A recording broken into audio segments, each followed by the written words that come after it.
It's DTS 70. Can DLC and microtransactions live side by side? Are we back in the content drought? And we're going to talk about our favorite topic ever, the wild. All that and more coming up.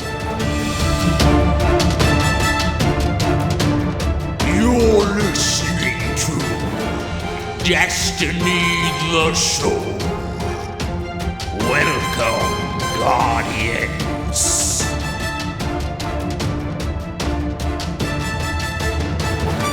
What's good, listeners? BBKDRAGOON here with my awesome co-host, Ditty. It's DTS 70, dude. I'm actually really excited for this show. It might be apparent on the surface that it's a light news week, but really, there's a lot of interesting things to talk about from around the spectrum. What'd you do this week? You know, I didn't do much, to be honest. My girlfriend and I, we got some really exciting news. We are getting a puppy. Nice. The first week of January. It's a standard poodle, and we're going to the breeder. We're going to travel like 10 hours to get it, and it's going to be amazing. So, have you guys picked out names or anything yet? Or like, I know you probably don't do it until you meet the animal, but like... Right. We don't know which gender we're getting. Okay. We're fifth on the list, and there's only 4 males in the litter, but the first person picking is getting a female, but we don't know if she's keeping 1 or 2. Because it was her dog that bred with the other breeder's dog. Gotcha. So if everyone in front of us picks males, we have to get a female, which we don't really care which gender we get, but that would depend on the name. But Sanic and I were like, so Star Wars is coming out this December, so we should do a Star Wars themed name. So we have a few names picked out, but nothing set in stone yet. Awesome, man. Well, congrats to you and Sanic. That's very exciting. What'd you do in the world of Destiny or gaming?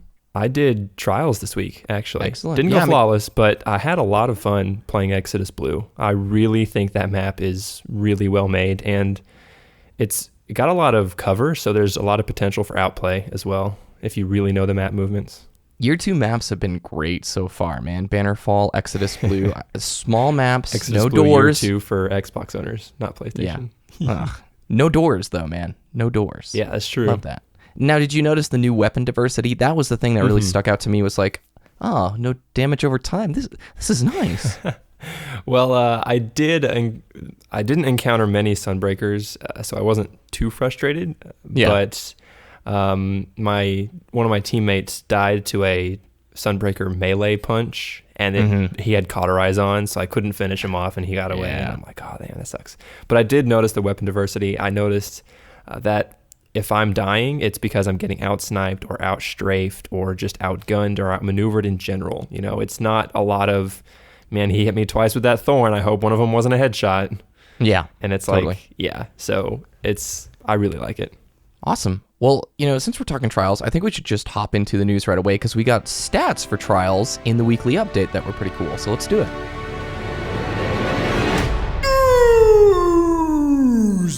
So first up in the weekly update, they gave a few statistics for how many people made it to the lighthouse. So in the Return of Trials of Osiris, 133,000 players made it to the lighthouse at least once. So this was the first week of trials. With the steeper incline provided by the new matchmaking system, the winner's circle population is down from 188,000. Those were how many went to the lighthouse back in May. So those sun-soaked victorious warriors amounted to 16.25% of the 820,000 players who challenged them in Trials of Osiris. So 820,000 people were playing in Trials. 16% made it to the lighthouse out of that. What do you think of those numbers, man? They definitely represent a little bit less than the original Trials. So does that mean the new matchmaking and the difficulty curve increase is working? I think so. And I think, with the weapon balance, I think it really helps showcase or helps define the skill curve in this game. Because let's be honest, using Thorn in year 1 was a piece of cake, right? Yeah, it made things a little bit more simple. Made it a little bit easier. Yeah. And those numbers, man, 820,000 players attempted trials. Like, people still play this game, right? What? Yeah, people still play Destiny? I hate when I see that comment. It's just like, real? Yeah. Yes. Almost 1 million people attempted a single end game piece of content. Which you need teammates for. You can't matchmake into that playlist, by the way. You have to come in with teammates. It's a hardcore PvP event that I would argue is much more niche than something like the Control playlist. Yeah, exactly. I think it's phenomenal how well Destiny is still doing, and I'm really excited for the next, 8 years now? Yeah, Activision is too. We'll talk about the new reported player growth numbers, which are just continually insane. But also in the weekly update, we have a December update coming down the pipeline as well as a November update. So I'll quote here, in the weeks to come, we'll share a lot of details for how we'll be refining various weapons and classes in an upcoming December update. It'll address some of the things you've told us, as well as some of what we've noticed during our constant study of the battles that rage among you. End quote. So that December update is directly addressing weapon balance and some class balance issues. So we've, kind of complained about Sunbreakers. We'll have to see what the decision they make for that class will be moving forward, if they'll do much of anything or if they'll leave it similar. They did talk about shotguns needing a little bit more tuning. Do you remember that, Ditty? Yes. That might also be included in that weapon update, or who knows, it might be something really big like the Year 2 update. Maybe they want to see some new primary weapons, and Pulse Rifle being as popular as it is, they might maybe give another weapon class a little bit of a nudge. Then we have a November update that's in the pipeline, and this one has to do, I think, with the weapon parts. Maybe the weapon part update is coming in December, they didn't really say. But regarding weapon parts, Diddy, what are they doing down the road with this to make it a little bit easier to get? They're authorizing, I'm quoting from the article here, authorizing Banshee 44 as your weapon parts dealer. So you'll be able to purchase weapon parts for Glimmer. Yes. So that just makes weapon parts a little bit easier to acquire because they did reduce the drop rate from dismantling weapons. And this was all the rage from the Destiny community the past couple weeks. Like, why did you nerf the weapon parts? Blah, blah, blah. But luckily, we're going to be able to use our Glimmer for that because, let's be honest, we don't use Glimmer for a lot of things. No. So, taking a back seat. Yeah. Also, in the December update, they're going to be making some changes to the in-game economy. And guess what? Rumor has it Petra will have use for your etheric light. And Eris has been asking if anyone out there is hoarding a surplus of worm spore. So if you're holding on to some etheric light, which was a consumable item in House of Wolves that allowed you to take any piece of gear up to 34, right? Yes. At the time, it was like light level 38 because the system was really weird, but it allowed 34. you to get up to max level, basically, of 34. So that's coming down the pipeline in December. All happy stuff. And I believe Deej is going on vacation. I need to find... Yeah, so Deej says, I'm out of here. I'll be reading your comments in a cab bound for the airport. Once there, I'll be bound for Chicago, the birthplace of Bungie, don't you know, along with a clan of gunslingers I've been playing games with for over 10 years. Call it a clan leadership sabbatical.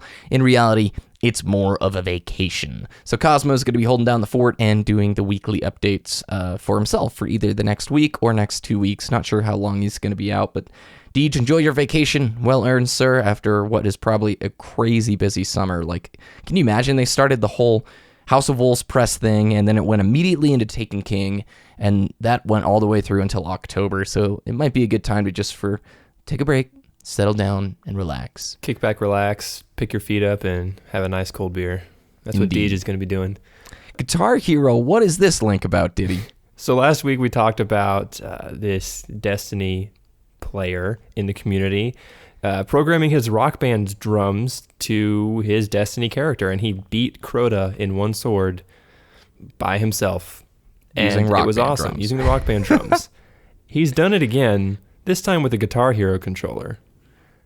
That's ridiculous. Shout out to Sean Gallagher on YouTube.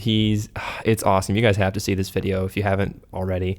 There's a gyroscope inside the Guitar Hero controller, so when you tilt it, it knows when you're tilting it. So he's using that tilt to aim his weapon and turn around and stuff. It is absolutely insane. He doesn't do it in one sword because I think he drew a too much boomer aggro, but he does drop down, finishes Crota off in the second sword, and I think it's just absolutely amazing.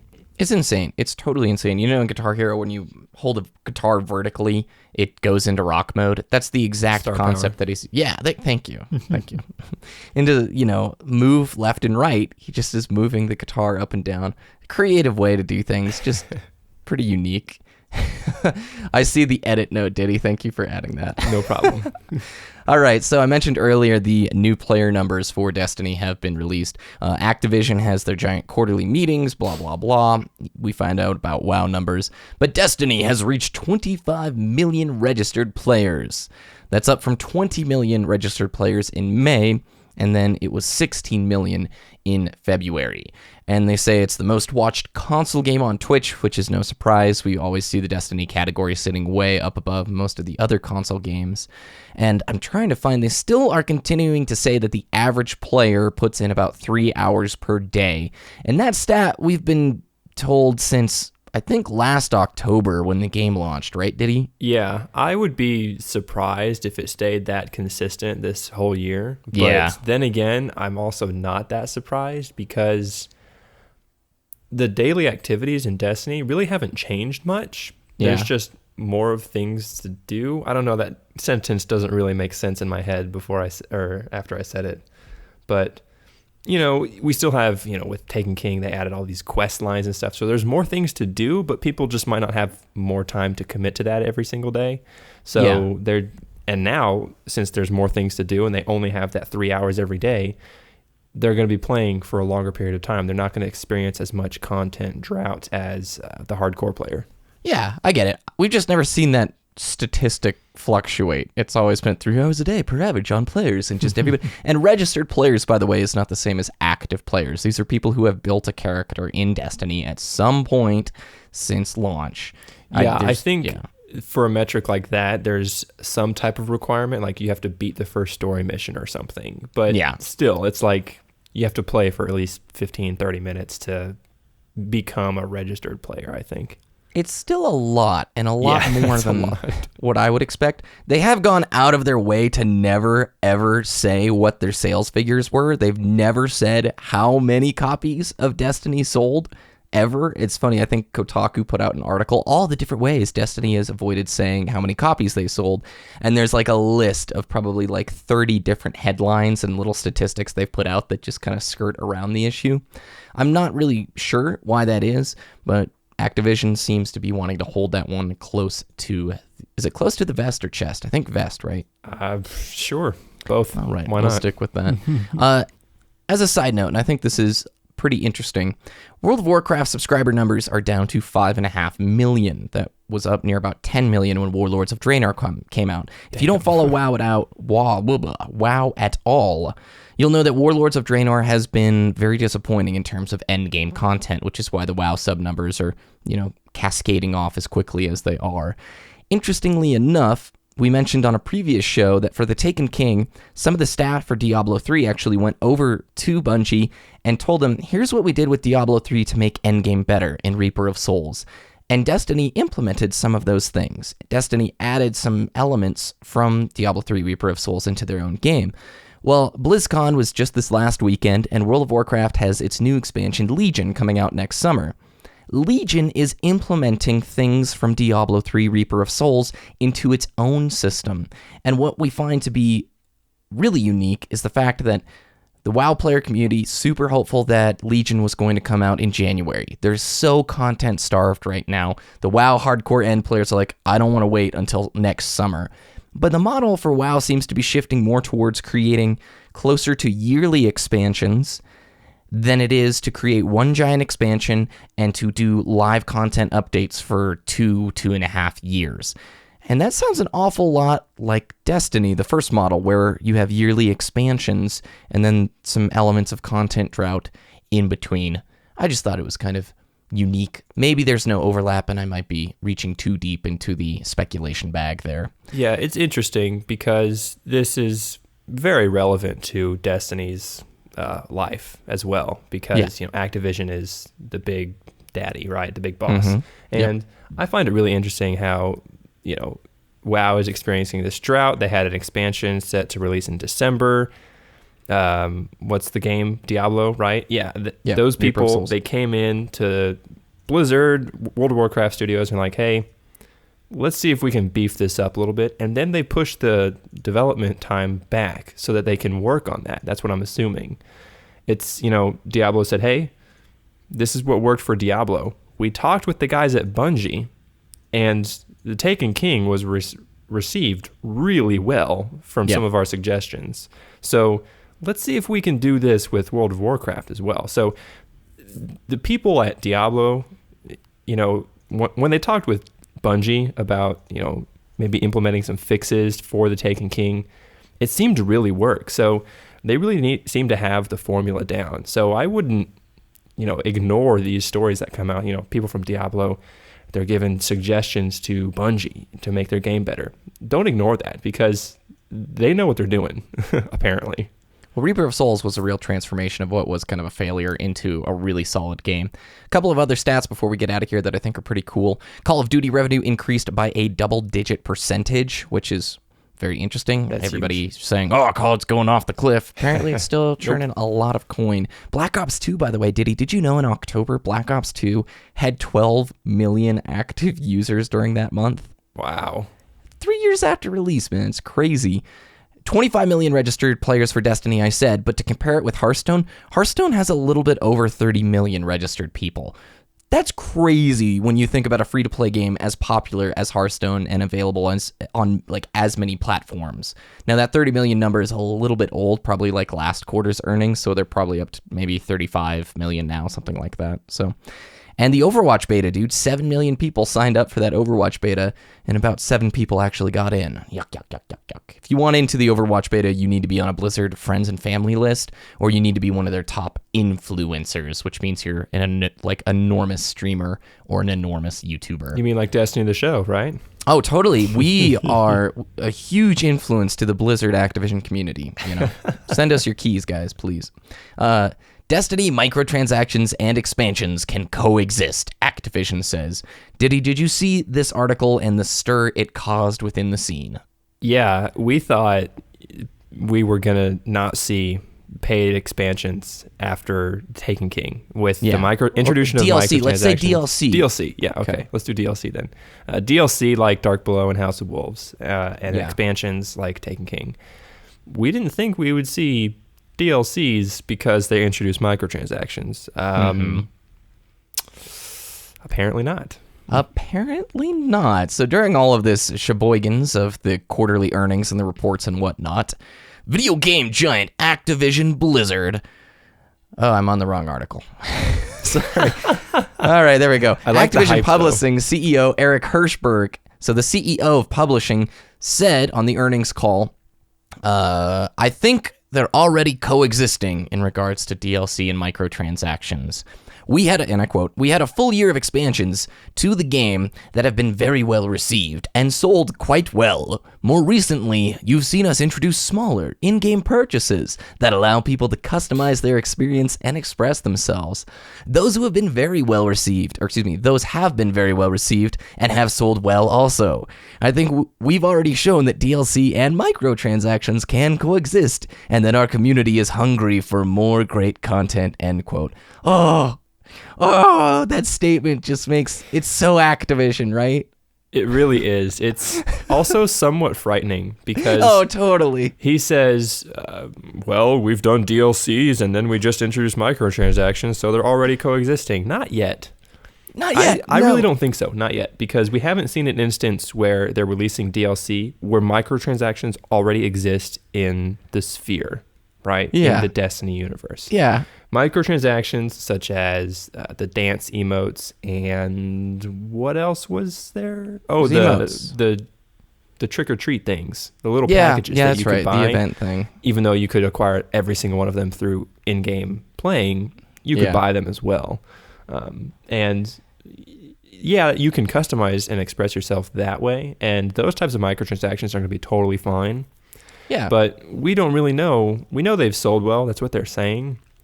We don't know if they're going to continue to sell well, because it's that kind of content that what's going to be next? Shaders, most likely. Shaders are going to be purchasable with silver. They could do a lot, and they could get invasive real quick. Yeah, it can get invasive real quick, but it's like they need to keep adding some type of microtransaction, because I can only hold, 9, 10 emotes at the same time. I'm kind of running out of like, okay, that's a cool dance. I don't really want to spend $7 on it. Like the Thriller dance is awesome, and the only reason I bought it was because I made the mistake. I was only going to buy like $10 of silver when it first came out, and I accidentally bought 2, so I had just silver waiting around. So I did it because it looked like a cool dance, and I also did it because I'm like, hey, we were told this money's going towards funding the live content team, and I like these daily heroic missions and the Festival of the Lost. I like these things so far. They're good. But when I see an article and statements like this, and especially when the CEO of publishing says this, our community is hungry for more great content, and he's talking about it all framed around DLC, it's just a little bit worrisome. I'll continue on with the rest of his statement, end quote. And I quote, as far as any shifts in strategy, I don't have any announcements today, but I think we have a lot of options at our disposal. And the reason for that, of course, is that we have such great engagement with this game. It's so salesman, dude. I get it. He's on the call for the earnings report. It just doesn't make you feel that good, though, when they know we're hungry for content. They've already stated that. And they know the engagement for this game is great. DLC sells well. Microtransactions sell well. Let's keep doing it. And Bungie has never come out and officially said, hey, in year 2, we're not selling DLC. We're only doing that live content team. They've just said, look, Eververse Trading Company is going to go towards funding our live content team. Those are the people responsible for those daily exotic weapon missions and things like Festival of the Lost.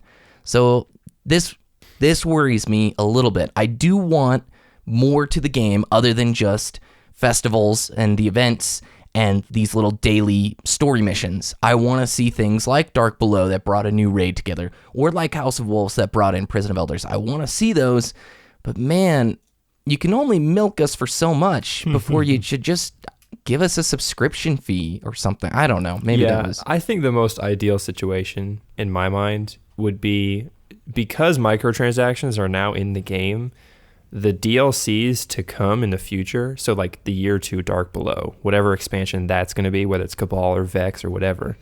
Yeah. It shouldn't be $20. They should reduce the price of those DLCs because microtransactions are in the game and they're funding something else. Yeah. But I don't think it's going to happen. I would much rather see, like we've talked about before, monthly installments or additions to Destiny, like a raid for month January, 2 strikes for February, another raid for March or whatever, just something like that. I would rather see that instead of every 3 or 4 months you're going to get a raid and some strikes. Yeah. It's, we'll just see how time will tell. I'm betting you guys, to wrap this argument off, in about 2 or 3 weeks, we're probably going to find out what the rest of year 2 looks like. Deej is on vacation. You've had this giant PR extravaganza with Call of Duty Black Ops 3 coming out. You had Halo 5 coming out. You got Fallout 4, Legacy of the Void, Battlefront. All these giant games, right, that are coming out that maybe Destiny doesn't want to compete with the marketing limelight. You know, I'm sure ad money right now to actually get things out there is super expensive. November and December is the highest bidding for ads of the year, at least for YouTube. So I'm betting in 2-3 weeks we'll find out what is next. I want to speed through the last like 3 things here so we can talk about the wild Ditty. Overwatch was announced, the price was announced at BlizzCon this last weekend. It's $40 on PC for the basic version. It's coming to Xbox One and PlayStation 4, and that's for $60. And that $60 version is the Origin Edition, gives you some in-game skins. The game gives you 21 heroes that are all heroes announced now and all the maps in the game now. The community is a little bit worried. It's coming out spring 2016, by the way. The community was worried because they thought it was going to be free to play, and, you know, Activision owns Blizzard. That's, maybe why people are a little bit worried, because it's a paid game. They're going to have microtransactions in the game to purchase further champs and heroes. I don't even want to go down that road. The only reason I bring this up is they are seeing and testing things in Destiny that might go over to Overwatch. Does that make sense at all, Ditty? Yeah, Destiny is a new type of game in the game world, right? It's not just multiplayer. It's everything. It's a social experience, and they're testing these microtransactions on the console, and they saw how successful it was, and then they're trying to implement something similar for Overwatch, another one of their games. And so this Destiny could have been the stepping stone for what we're going to see in the future for in Yes. terms of console games with microtransactions and DLC coexisting and everything. Business stuff. I'm not talking gameplay wise, but business wise, we are starting to see maybe some overlap there. Yeah. Activision bought Candy Crush for $5.9 billion. That's billion with a B. They're going to take over the world. Mobile Destiny, let's do it, Activision, please. Oh, yeah. Buy Glimmer with real money. So Activision Blizzard launched a TV studio and a movie studio. Yes, they have put together a studio that's going to be, I think, out in Santa Monica. And it's going to be producing Call of Duty and Skylander content first up. So TV and film is what they're looking towards. Skylanders being very popular. But when we see something like this, Ditty, you got really excited because you think Destiny could work very well in the realm of TV. Absolutely. It's so let's compare. Let's draw Halo into this. Let's compare Halo because we talked about this in the pre-show. Halo is like a set universe. If you do a Halo TV series, you almost have to do Master Chief. Totally. You almost have to. Otherwise, it's not going to be successful. It's just not. And that's what Halo 5 is trying to introduce. It's what you told me with Spartan Locke or whatever. They had that Nightfall type movie type thing with Spartan Locke before Halo 5 came out, which almost nobody watched, right? I'm just kidding. Lots of people watched it. Anyways, Destiny would be so successful because you don't just have one static main character. You have your Guardian. Yeah, okay, cool. Let's talk about Cade 6. Let's go to his backstory. Nathan Fillion in a Destiny TV series? Hell yeah. Let's do that. Let's bring in some more Firefly references, please.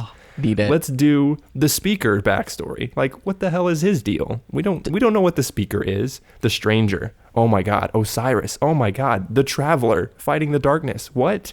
Such a big universe with so many things. Stories. Please. Like, it doesn't even have to be a continual story. You can do quick 30-minute clips from Grimoire cards.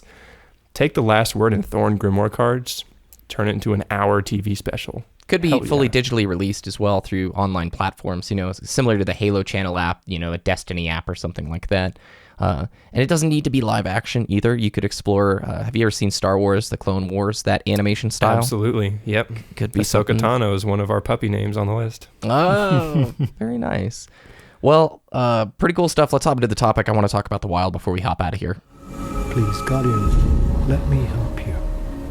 If you come looking for wise words, I shall try, but I ask you to turn them to action. Way back in show, was it 30? Was it 33, Ditty? Do you remember? 33, I think, is the wild. So we talked about the idea of the wild. Could you recap it for us? This is something that we're probably the most passionate about, topic we've ever talked about here, and it's an idea for a gameplay space within Destiny that hasn't been realized, but it's alluded to a lot in the dialogue and the lore, what it could be, and we freaking hope it's in Destiny 2. The Wild is a PvE experience. If you've ever played RuneScape, they have The Wild, and this is what it's based off of in my mind. The Wild is a large PvE world that you load into, and there's tons of mini strike bosses around. There's different ads that just patrol the area, but it's high end game content, right? It's level 40, 41, 42, light level 310 areas, right? And the further you go into the wild, the more dangerous it becomes. So level 5 wild, you encounter Fogoth. Easy, just take him down. Level 10 wild, maybe Crota. He's not that difficult, but a little bit more difficult than Fogoth. And then level 40 wild, Oryx level difficulty. Yeah. Or Golgoroth level difficulty. I would say that's a fair comparison. And they're rare mobs too, a chance to spawn, right? Yeah, exactly. A chance to spawn. And they just spawn in, they're patrolling the area. You can just engage them, or you don't have to. You can just continue on. And the further you get into the wild, the higher your chance of rewards gets, right? Yeah. We introduced this idea of the red engram. Yep. Say we beat Fogoth in level 5 wild. He drops a red engram. I can keep that. I can go to orbit. I can go to the Cryptarch. It gives me a rare item. Blue level, that's fine. Or I can hold on to that red engram. I can go to level 10 wild, defeat Crota. And then there's this little way station in level 10 wild where I can upgrade this red engram to a legendary rarity.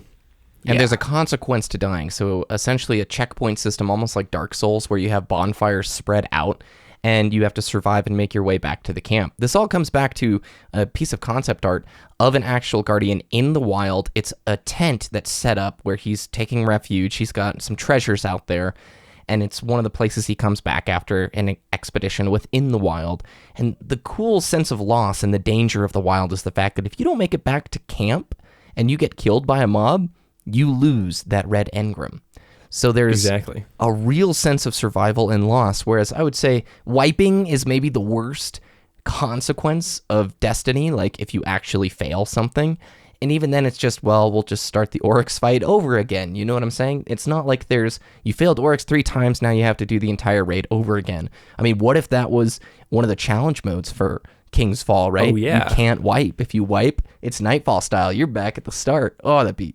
Or, what you just made me think of, like, if we get to, like, level 40 wild, all of the rewards we've received so far, and you get there and you die, it's all gone. You don't get any of those rewards. Like, you could be in the wild for 3 hours, like, and then you just randomly die, or not randomly, but you die in this boss fight. Yeah. You force a wipe, you lose all that gear. Totally. Because you haven't made it back to camp. Yeah. I would love that. I hope it arrives in Destiny 2. And there's so much concept art that just allows it to look incredible, right? Add the continent of North America to Destiny. Or not, I'm an American. I'm being a little bit biased. Fine, Australia. Just add a country. There you go. Yeah, throw it add in a there. continent or a country. Africa. We already have European Dead Zone. England. Canada. I don't care. Whatever. Hawaii. Who cares? Just add a continent and just have it one big playable space, not just old Russia or European Dead Zone or the Moon area, the Hellmouth. Not something like that, something larger than that. Yeah. Well, I think, again, a lot of Destiny's play space sizes are dictated by the 360 and the PS3, what they're capable of. And that's why I'm saying, if we introduce the Wild in 2 or 3 years down the road, are we still going to be using those old consoles? Maybe that's when we can do this. That's when we can load in this big Fallout 4 style map and just survive. Yeah, it's a good idea. I like it. Content drought before we wrap up here. I think we kind of are back in the content drought. If you're a regular Taken King player, you've probably gotten your character up to pretty high light levels. You've probably had a chance to maybe do the normal mode raid. I'm not saying everybody's gotten hard mode done yet. And you've maybe participated in trials. Right now is a great time to maybe go after those daily weapons that you might not have, the Sleeper Simulant, the No Time to Explain, the Black Spindle. Those quests show up every 2 weeks, maybe 3 weeks, something like that. Sleeper Simulant quest shows up every month on the 7th. Ah, okay. So there you go. And that actually happened, I think, 2 days ago or maybe yesterday. It doesn't matter when you're listening to the show. It's going to be totally different than when we're recording it. But for content drought, we've been through this, Ditty. We did this in between Vanilla and Dark Below. We did it in between Dark Below and House of Wolves, in between House of Wolves and The Taken King. And we managed to survive and we enjoyed it, but we had to get creative. We also took some breaks from the game, and there's a lot of money in Destiny. I wouldn't really worry about Activision kind of sleeping on this one for too long, or worrying that they're Activision giving hasn't up been sleeping on on Call of Duty, and that's yearly installments for the past 10 years. So I wouldn't worry about Destiny at all. And I think it's actually kind of funny. I mentioned this in the pre-show, but I'm just going to end on a conspiracy. Activision knew exactly how long Taken King content would last, and then that's when they decided when to launch Black Ops 3. You think? It was timed down to the very day. All right, they finished hard mode, boys. Fire it up. Send them out. Black Ops 3 on the way. It did line up really nicely for me. I got most of my Taken King stuff done. Yeah, but the reason I say that is because, if you're experiencing content drought, don't keep playing the game if it frustrates you. Oh, it's yeah. like, there's nothing to do in Destiny. Why do I even play this? I mean, there's more games coming out. Maybe you're in a financial situation, you can't add more games, but there's something else you can do, Totally. You don't have to play games. You don't have to play Destiny. You can do something else. Yep. And I feel like if you don't point that out, start a somebody Destiny on Twitter, podcast. I mean, boom. We'd love to see more people talking about this game that we enjoy. Speaking of which, where can people find your content? Twitter.com/Ditty DTS, DITTY DTS, and YouTube.com/Wooshness WOOOSHNESS. Excellent. Thanks everybody for listening. Check out our friends over at DestinyTracker.com, the best place to track all of your stats in the Destiny universe. They now also have HaloTracker.com. They've had that for a long time, but it's been updated for Halo 5. So if you're somebody who's crossing over and playing different stuff, definitely check out their site. You can find all the links from today and more on DestinyTheShow.com. Remember to tweet us any questions you might have for the show. We ran out of time to do an It Came From Twitter today, but next week it will happen. And also, the guy who sent us a picture of the masks, that's going to be on the website, and we'll also talk about that in next week's It Came From Twitter. You can follow us at Destiny The Show on Twitter. Same thing with twitch.tv/Destiny The Show. I am at BBKDRAGOON on Twitter, and the same thing for YouTube. Thanks for listening, everybody. Have a wonderful week. Good luck if you're getting a new game like Fallout 4, and we'll see you next time.